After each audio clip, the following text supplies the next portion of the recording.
Presumably you're going to make money from this book. Do you feel comfortable making money from this, which ultimately is a tragic story out of essentially what in the end was an incident that cost the lives of other humans? Well, I'm not writing the book to make money. I'm writing the book to tell the story of what happened. I'm trying to change the narrative that media keeps putting out there that I'm some type of white supremacist, racist person, when that's just not true. I'm a 20-year-old kid who was put in a situation to where I was forced to defend myself. But let me ask you, do you think it's right that 17-year-olds in America, in Wisconsin, should be able to carry around semi-automatic rifles like an AR-15? Our founding fathers were very intentional when they wrote the Constitution. They didn't put an age limit on how old you have to be to exercise the Second Amendment. All right, folks. Well, Piers Morgan brought Kyle Rittenhouse on his show recently and gave what I thought was a quite disgraceful interview, because the entire time Piers was obviously trying to set him up, trying to throw out very cheap gotcha clickbait questions at him. You definitely sensed a degree of passive aggressiveness on the part of Piers. And if you know anything about Piers Morgan, I will say I do think he's an important voice in some ways, because like it or not, he unfortunately actually is one of the more conservative voices in British politics, which I think says a lot about the state of British politics. But nonetheless, you have that on one hand. But on the other hand, if you know anything about Piers Morgan, you know he is rabidly anti-gun. That is nothing new, even going back to the Ben Shapiro interview about a decade ago. We know Piers Morgan seems to have a serious problem with the idea of an American defending themselves rightfully, as decided in a court of law, by the way, using a firearm. And that sentiment was expressed pretty clearly here in that very British passive-aggressive tone and questions that Piers throws out. But I will say, I thought Kyle handled this pretty masterfully, silenced Piers, didn't really give him anything to work with, and it was very good. And we are going to react to that interview here today. But before we do that, we need to talk about our friends and sponsors today at Noble Gold Investments. Folks, with all that is going on in the world right now, between the current inflation, plus the prospect of more wars, the Biden presidency, an election year that's obviously going to throw a lot of strange wrenches in the economy,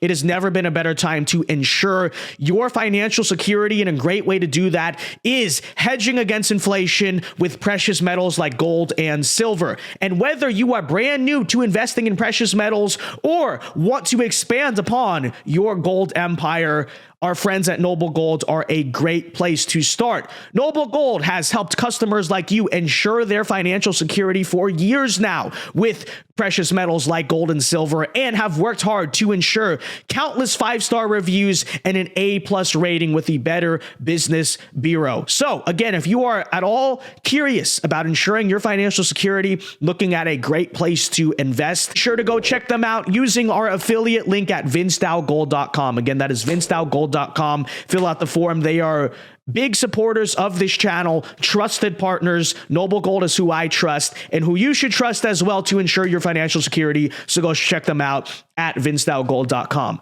All right, with that said, let's get into the Piers Morgan, Kyle Rittenhouse interview.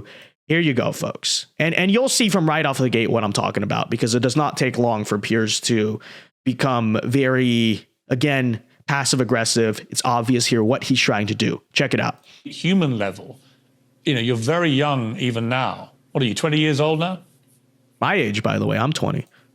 Yes, sir. And you've killed 2 human beings and wounded a third. I just wonder how that feels. So right off the gate, right, what kind of question is that? What does that even mean? Okay, but listen. I don't think that's an appropriate question to ask how it feels. It's not an easy thing to do. It's something I live with every single day. It's nightmares I have. It's something that I have to deal with. I have to deal with the PTSD and the trauma from having to do that. Right. I mean, but it seems to me your emotions are more about you and your trauma because your life was being threatened and that side of it, rather than the question I'm asking, which is simply on a human level, how do you feel about being so young and yet having on the record for the rest of your life now that you took the lives of 2 people, regardless of the circumstances? And But wait, the circumstances do matter. They do matter. He was acting in self-defense. And by the way, Pierce, one of the guys he shot literally pulled out a handgun. He was about to shoot Kyle, right? But again, it is very clear what Pierce is trying to do here. You know, just trying to set him up, trying to angle the questions to make him look bad. But how do you feel that you had to kill two people? You know, you killed two people. It was in self-defense. And again, you just see it. What kind of question is that? All right, let's listen.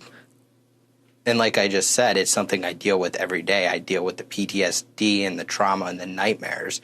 It's not easy to deal with it. Your book. Yeah, what else do you want him to say? You're going to make money from this book. Do you feel comfortable making money from this, which ultimately is a tragic story? You know, I repeat, you were acquitted. There's no reason you can't do a book.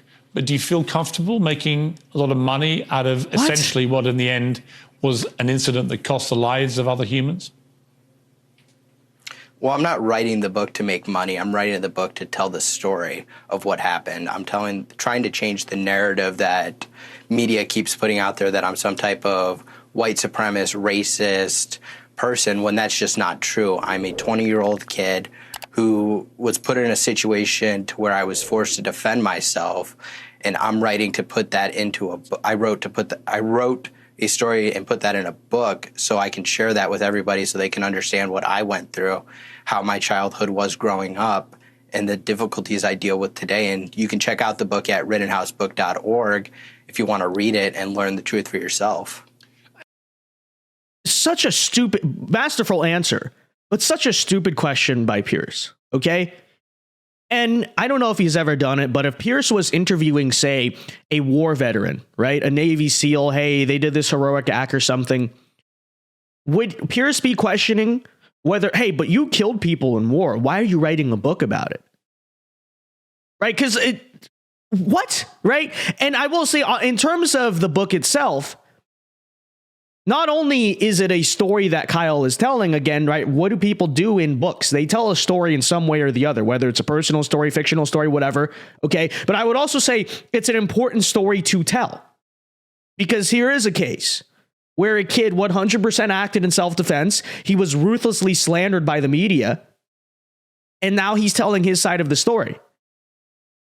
But again, you see what Pierce is trying to do there. And it's very idiotic, in my opinion.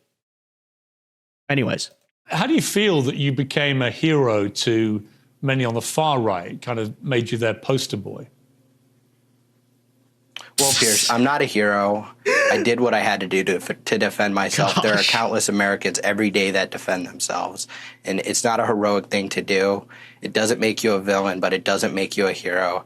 It's doing the right thing to stay alive. If I didn't defend myself, I wouldn't be here talking today. Correct. You were 17 at the time. You were too young to legally acquire the gun that you used. That's not true. It's not true?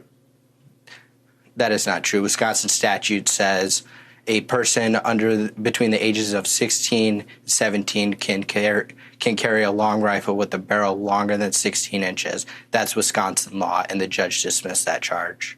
Okay, so you were... Boom. Easy. Very prepared. So let me ask you, look, I am in the country right now, and I've talked about this many times, both here and in America, and I've learned Americans want to handle their own gun culture the way they want to handle it. I respect that. But let me ask you, do you think... No, you don't. You don't respect that. Because not only do you constantly come to this country trying to change it, but even when someone very clearly acts in self-defense, and I once again reiterate, even in our broken justice system, was pretty straightforward, right? Acquitted of any wrongdoing. You're still here like, but you killed people. But why are you writing a book? Even though anyone who in this situation probably can and should write a book, right? People write books all the time about their own stupid personal lives, things that are far less relevant than what Kyle has gone through. But yeah, anyways. I think it's right that 17-year-olds in America, in Wisconsin, should be able to carry around semi-automatic rifles like an AR-15. Given what happened, Our yes. founding fathers were very intentional when they wrote the Constitution. They didn't put an age limit on how old you have to be to exercise the Second Amendment. But they did say it would be part of a well-regulated militia. Okay, so he just said, I respect your guys' gun culture. I'm not trying to change it. Yes, you are. Look at the question you asked secondly. They also didn't put an age in it, and we have the right to bear arms. It's our right as Americans to possess these arms, to carry these firearms, and to use them to protect ourselves. How do people treat you, Kyle, when you walk around now? Well, there is some harassment. I'm constantly having photos taken of me. I'm constantly receiving death threats on social media. And it's just something that is part of my life now, having pictures taken of me everywhere I go and the constant harassment and death threats. Obviously, by doing a book and promoting it in the way that you are on national television around the world, you're going to make yourself even more famous, infamous, whatever you want to call it. Is that something you're aware of, that you're deliberately, consciously doing that? I'm aware that it's going to bring some more notoriety to my name and make me more known, but I think it's worth that risk to share my story and share what happened, just in the hopes that maybe somebody else who goes through a similar situation or faces other trials in their life, they can read it and they can understand that they're not alone and that this happens to other people with the misjustice that does happen in America. Okay. Kyle Rittenhouse, thank you for joining me. I appreciate it. Okay, that is such a stupid argument by Piers. Because he's saying, clearly what Piers is angry about is the idea that Kyle's writing a book and telling his own side of the story, okay? And one of the things he brings up is, well, you complain about the threats and the harassment against your life, but you're writing a book and that's going to bring more attention to it. Well, Piers, I don't know if you're aware of this. You are, but pretending like, you live in Britain, you don't know. This kid already had all of the notoriety and initially infamy that you could get. Because not only was this a national story, but what did the national media do to Kyle Rittenhouse? They drug his name through the mud. They slandered him as a white supremacist. They claim he murdered random peaceful Black Lives Matter protesters in cold blood, which is literally not what happened at all whatsoever. Okay. And so they already slandered this guy.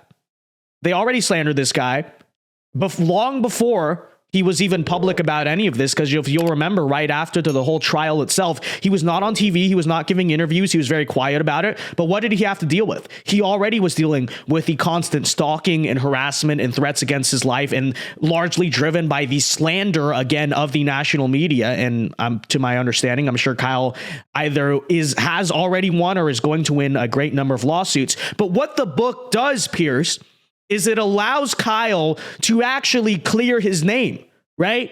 To tell his side of the story.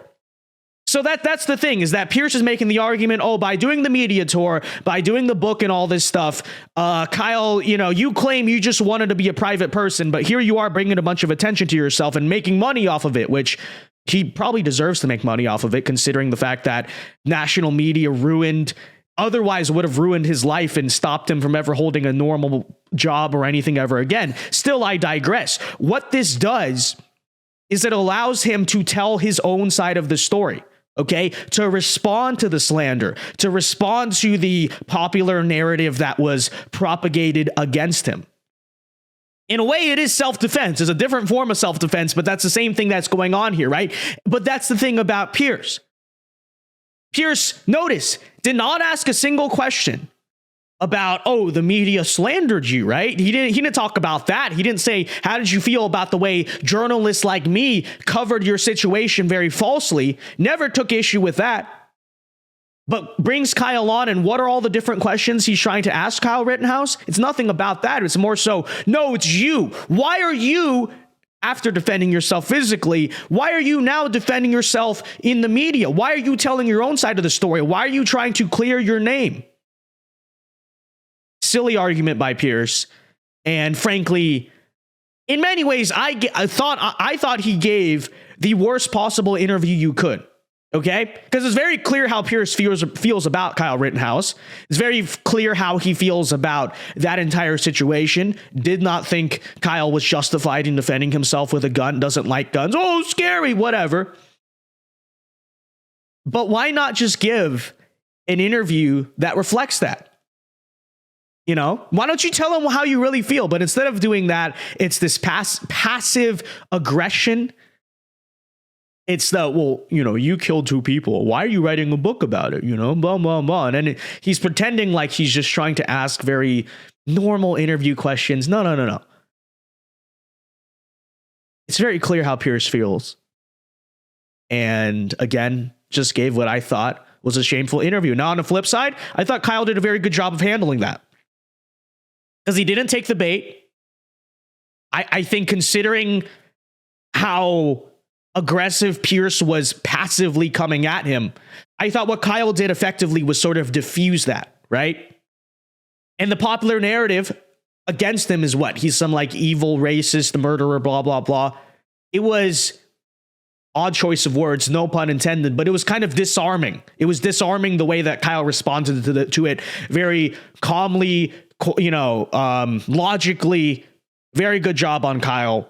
Shame on Piers, though. Bad interview. With that said, folks, let me know your thoughts on this whole thing in the comment section down below. Be sure to check out our friends at thevincedao.com. Be sure to leave a like and subscribe if you are new. And by the way, subscribe to our brand new sports channel. If you are a fan of college football, search up Vince Dow Sports. Trying to get that channel started. So again, if you like college football, Pierce doesn't because he's a Brit, but be sure to go subscribe to Vince Dow Sports. And until next time, Alpha Moves only. God bless. Have a very good day and peace.